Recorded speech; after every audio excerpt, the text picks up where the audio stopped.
E aí, pessoal, tudo bem com vocês? Como é que vocês estão? Pessoal, como a gente combinou na nossa aula, vou fazer uma revisão aqui rápida sobre o nosso conteúdo da prova. Nossa prova vai ser sobre o capítulo 6 e o capítulo 7 do nosso livro, que fala sobre a formação da população brasileira, como se deu esse processo de formação da população brasileira. Dentro desses conteúdos, vou pegar apenas os pontos-chave para a gente entender como se deu esse processo. Vou trabalhar aqui de uma maneira mais rápida, bem objetiva, para a gente compreender da melhor forma possível, certo? Bom, quando a gente vai estudar crescimento da população, tem que primeiro ter em mente que uma população só cresce de duas maneiras. Primeiro, pelo crescimento vegetativo ou através dos fluxos migratórios. O crescimento vegetativo é aquele crescimento natural, aquele crescimento onde você vai olhar o crescimento, a quantidade de nascimentos daquela região, menos a quantidade de mortes, ou seja, vai ser a natalidade menos a mortalidade. Aí você vai encontrar quantas pessoas ali, quanto aumentou aquela população, o quanto ela reduziu. A outra forma é através dos fluxos migratórios, ou seja, as pessoas sempre saem de tempos em tempos de uma região para outra, certo? Isso aí são motivados por diversos fatores, que pode ser geralmente influenciado por melhores condições de vida, oportunidade de emprego, fugindo, eles podem estar fugindo de alguma coisa, de guerras, de perseguições, e tudo isso aí, ele vai, quando essas pessoas chegam naquela região, ela aumenta aquela população, logicamente.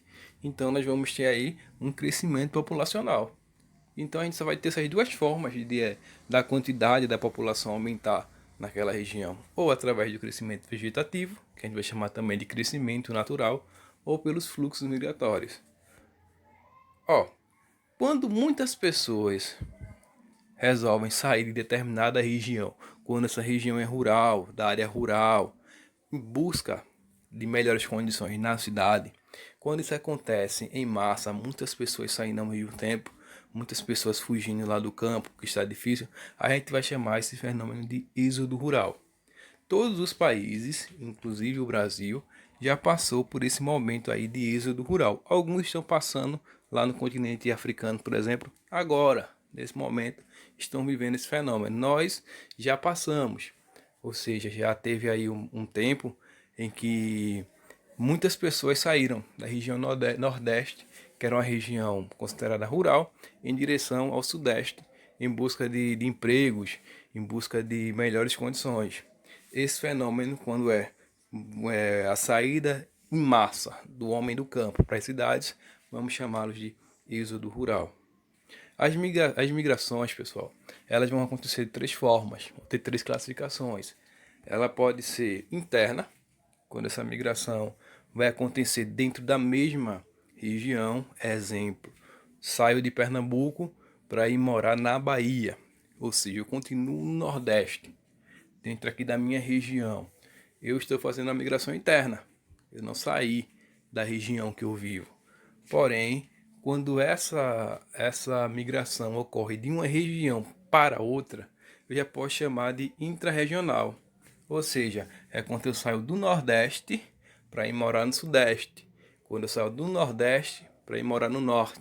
Quando eu saio do Nordeste para ir morar no Sul. Então eu estou fazendo aí uma migração intrarregional de uma região para outra. Ou então a migração pode ser externa. Se eu sair do Brasil e for morar na Europa, eu estou fazendo uma imigração interna. Aliás, perdão, pessoal, externa. Porque eu estou saindo do meu país para outro. Pode ser no mesmo continente, do Brasil para América do Norte, do Brasil para o Paraguai, ou então do Brasil para um país africano. Vai ser sempre uma migração externa, certo? Sair de seu país é uma migração externa. O Brasil, nosso país, ele viveu vários ciclos migratórios. De tempos em tempos ocorrem ciclos migratórios no Brasil. Como assim? Veja bem. Em 1960, na década de 60, por exemplo, teve uma grande saída do pessoal aqui do Nordeste, principalmente de Pernambuco, para São Paulo. Por quê? Porque lá em São Paulo as indústrias ofereciam uma grande demanda de emprego. Então as pessoas saíam daqui para procurar emprego na região sudeste, em São Paulo. Na década de 90, a partir de, na realidade, vai se iniciar na década de 90, mas vai se intensificar nos anos 2000. Aí depois de 2000, 2005, esse fenômeno que eu vou falar agora ele vai se intensificar. Que é o que é que vai acontecer? Essas pessoas que foram para lá, para São Paulo, na década de 60, a mão de obra lá acabou ficando escassa. Ou seja, as oportunidades de emprego lá acabou diminuindo. O que é que essas pessoas fazem? Elas agora retornam para o seu estado.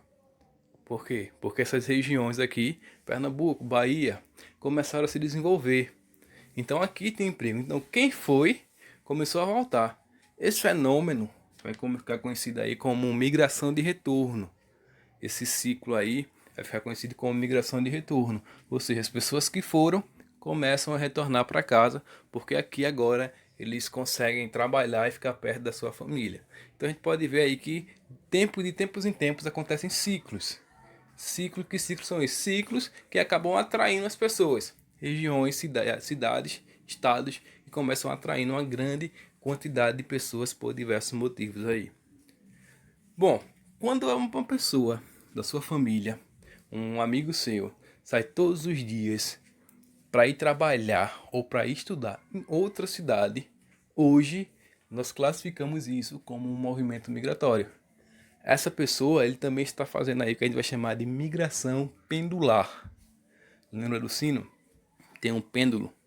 A ideia é essa, de ida e volta, ida e volta. Esse ciclo migratório é muito comum, certo? Todo mundo conhece várias pessoas que trabalham aí na capital, que trabalham na região metropolitana, que estudam, que diariamente tem que sair, tem que se deslocar e voltar. Durante muito tempo isso não era considerado um ciclo migratório. Aliás, isso não era considerado um movimento, ciclo não, pessoal. Um movimento migratório. Hoje, a gente já entende que trata-se sim de um movimento migratório diário. Bom, a maior, falando de população, quantidade de brasileiros, maior concentração da população brasileira vive na região litorânea, aliás, ocupam a região litorânea do Brasil e também principalmente a região sudeste. Ali São Paulo e Rio de Janeiro é onde ocorrem as maiores quantidades de pessoas vivendo, da população brasileira se concentrando, certo? Bom, aqui tem uma pirâmide etária. Pirâmide etária é fundamental para quando se estuda a população, para se entender a população de uma região. É um gráfico bem simples que facilita aí um entendimento de como está distribuída a idade da população naquela região. A gente tem aqui um exemplo da Itália, certo?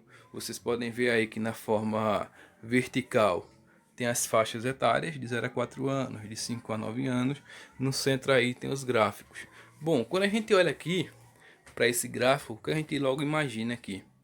A base dele embaixo, ela não é uma base larga, é uma base estreita.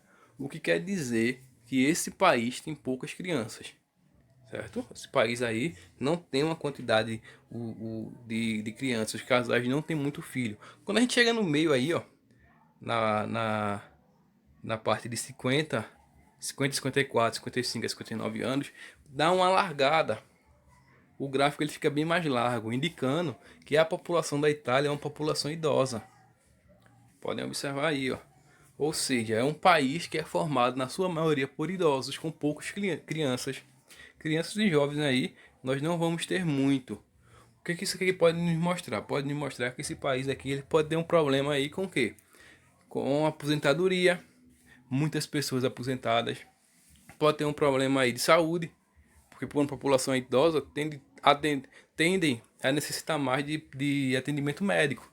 Então esse país precisa ter muitos hospitais, certo? E esse país também precisa estimular o crescimento infantil. Precisa o quê? Estimular que os casais tenham mais filhos para poder repor a população.